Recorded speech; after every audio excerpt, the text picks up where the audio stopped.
Ya, oke, jumpa lagi dengan akun YouTube Game Performance. Kali ini kita akan belajar dari awal apa itu Speeduino. Oke, jadi Speeduino itu adalah sebuah ecu yang dia dikembangkan oleh Josh Stewart. Jadi dia itu uh, apa ya? Developer dari, kalau nggak salah, dari Italia atau Spanyol, yang dia itu membuat sebuah ecu dari Arduino ya. Seperti yang kita ketahui, Arduino adalah microcontroller yang ketika sebuah jenis Arduino itu dia bisa mempunyai puluhan input dan juga puluhan output. Nah, dan sebuah Arduino itu input outputnya ada bermacam-macam seperti yang kita lihat di sini ya. Ini sebuah Arduino, inputnya itu ada digital, ada analog, kemudian outputnya bisa berupa PWM, juga digital atau analog. Nah, seperti itu ya. Bentar, ini kurang jelas, sorry. Nah, sebelah sini adalah PWM, sebelah sini adalah analog, dan yang bawah ini digital.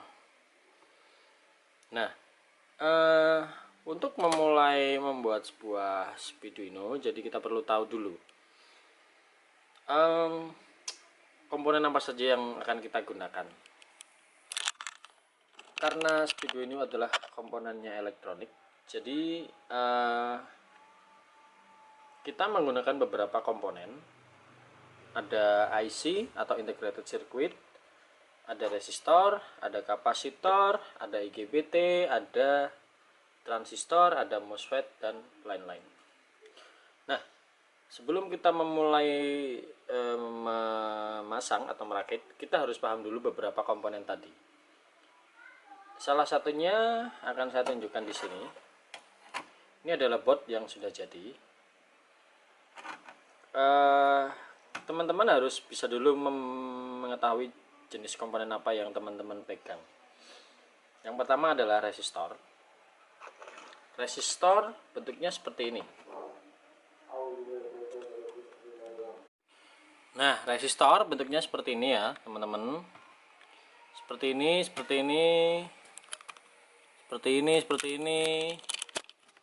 Ini resistor. Ini juga resistor. Resistor. Ini juga resistor.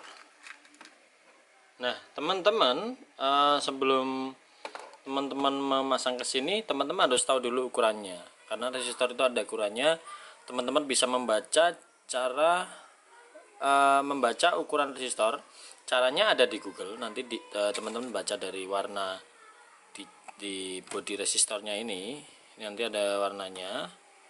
Warnanya nanti sesuaikan dengan tabel. Nanti teman-teman bisa tentukan. Atau kalau teman-teman tidak bisa baca dari sini, nanti bisa baca dari BOM. BOM itu bill of material. Nah, selain resistor ada juga namanya kapasitor. Kapasitor itu bentuknya seperti ini. Kapasitor, ini kapasitor. Kapasitor juga ada ukurannya. Teman-teman bisa lihat di sini.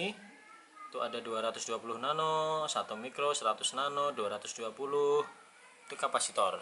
Barangnya warnanya kuning seperti ini. Tapi ada beberapa tipe. Nah, yang paling bagus adalah yang tipe seperti ini, multi layer. Warnanya oranye-oranye, bentuknya kecil, hampir satu kuku paling besar, tapi ya rata-rata ukurannya segini.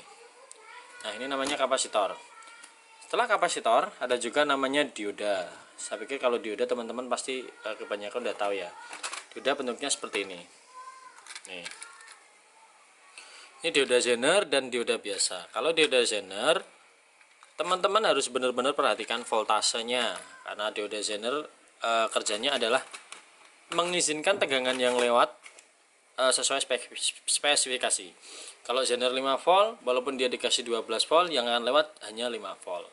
Kalau itu salah atau terlalu tinggi dari spesifikasi yang diperlukan, komponen teman-teman bisa jebol. Nah, setelah dioda ada lagi yang namanya transistor. Transistor itu bentuknya seperti ini ya, seperti ini, seperti ini, seperti ini. Ini transistor. Bentuknya seperti ini. Transistor fungsinya adalah sebagai gate atau sebagai relay. Bentuknya seperti ini, kakinya rata-rata ada 3. Kemudian setelah transistor ada juga namanya MOSFET. MOSFET itu adalah transistor berkecepatan tinggi. Jadi kecepatannya dia lebih tinggi daripada transistor.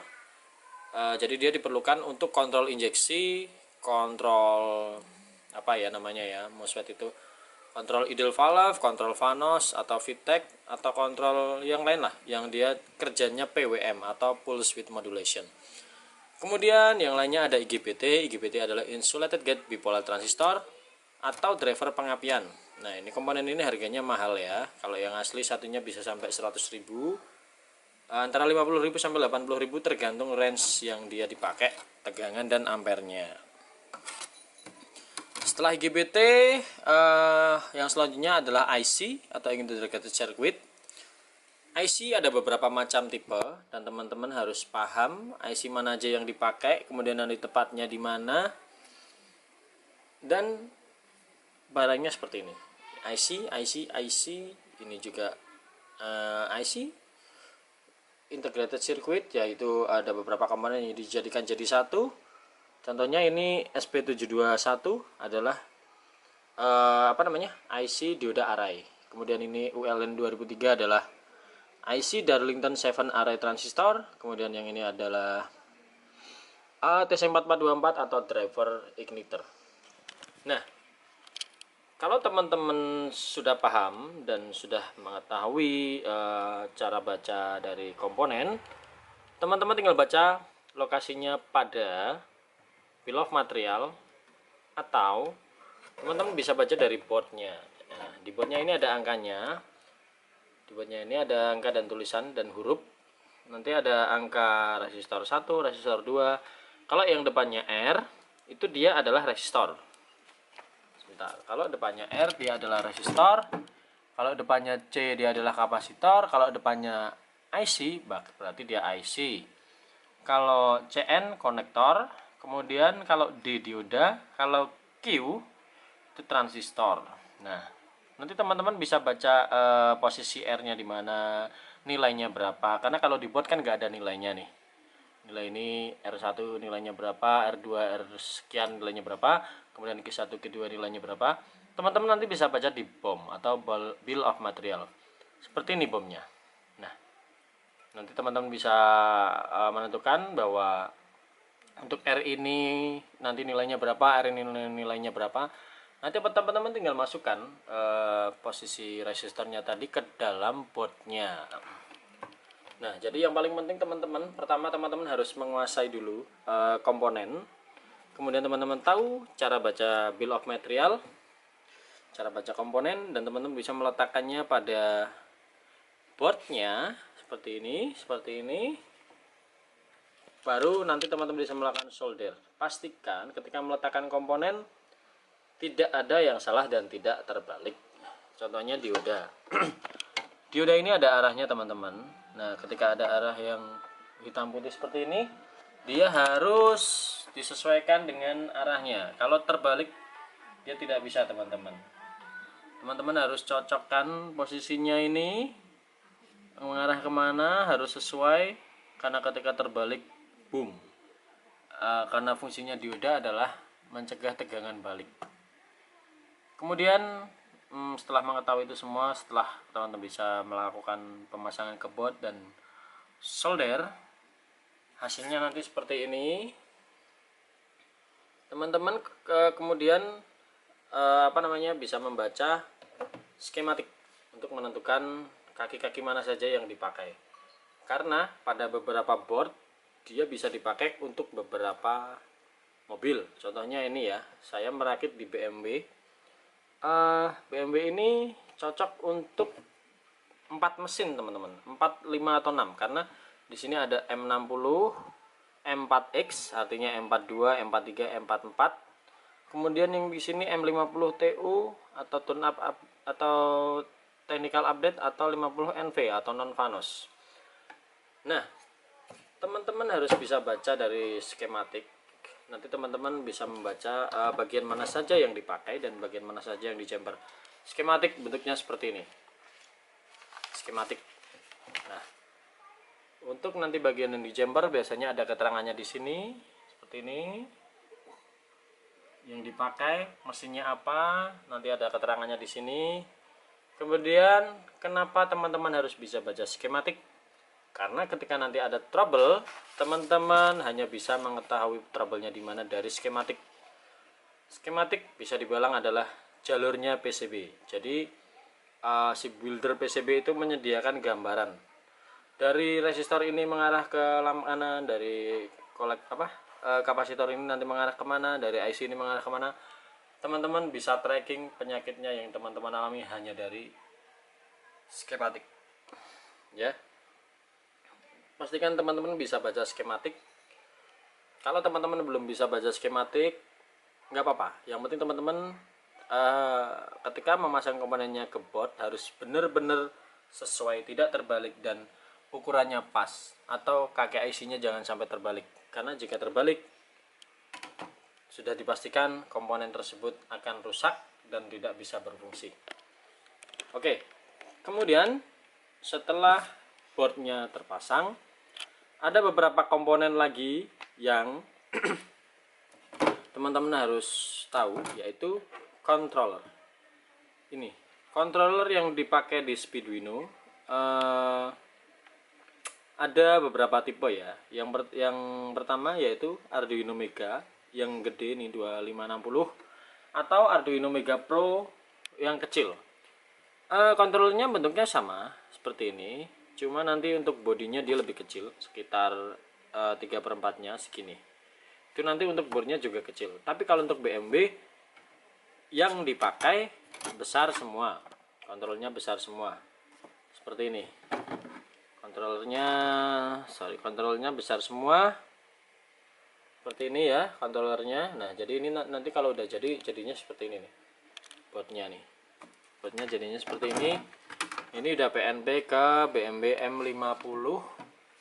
Starter sudah langsung nyala ini. Seperti ini ya, teman-teman bisa lihat. Oke. Controllernya nanti harus diisi dulu melalui program, dan programnya apa namanya? Programnya namanya adalah Speedy Loader. Nah, jadi Speedy Loader itu apa? Nanti saya akan bahas selanjutnya di video selanjutnya. Yang terpenting ketika teman-teman ingin melakukan sesuatu, pastikan dulu niat, kuatkan tekad, dan jangan menyerah. Karena jika teman-teman menyerah, maka niat teman-teman akan pudar. Dan teman-teman harus paham bahwa elektrikal itu bukan sesuatu yang sulit, karena semuanya terlihat, komponennya terlihat, jalurnya terlihat, bahkan ada bukunya ya. Dan Speeduino bukanlah ECU yang murahan, karena ini sudah di-develop selama beberapa tahun dan hasilnya digunakan di mobil-mobil balap. Kenapa orang-orang luar memilih Speeduino sebagai pengganti ECU mereka? Karena harganya murah, satu. Cost-nya itu murah. Ketika membuat sebuah ECU komplit seperti ini tidak sampai 4 juta. Kalau di Indonesia karena harus memakai komponen yang bagus, jadi dia harus impor. Untuk melakukan full assembly seperti ini dia tidak sampai 1 juta. Paling maksimal tidak sampai 4 juta. Antara 3,5 lebih sedikit.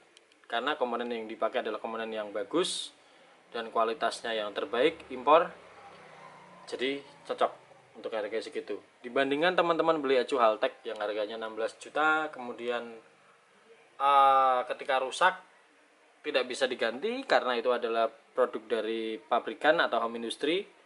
Tapi ketika teman-teman bisa membuat sendiri seperti ini, teman-teman akan bisa mengganti komponen mana yang rusak. Teman-teman akan belajar mencari, dan teman-teman bisa menentukan harus pakai yang mana, harus diganti yang mana.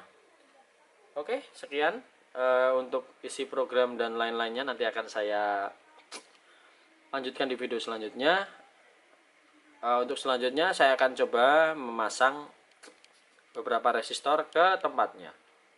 Nanti teman-teman bisa saksikan selanjutnya sampai akhir video, dan semoga bisa membantu teman-teman untuk membuat sebuah HUSP Arduino sesuai yang teman-teman butuhkan. Oke, next kita lanjut di video selanjutnya. Sampai jumpa di video selanjutnya.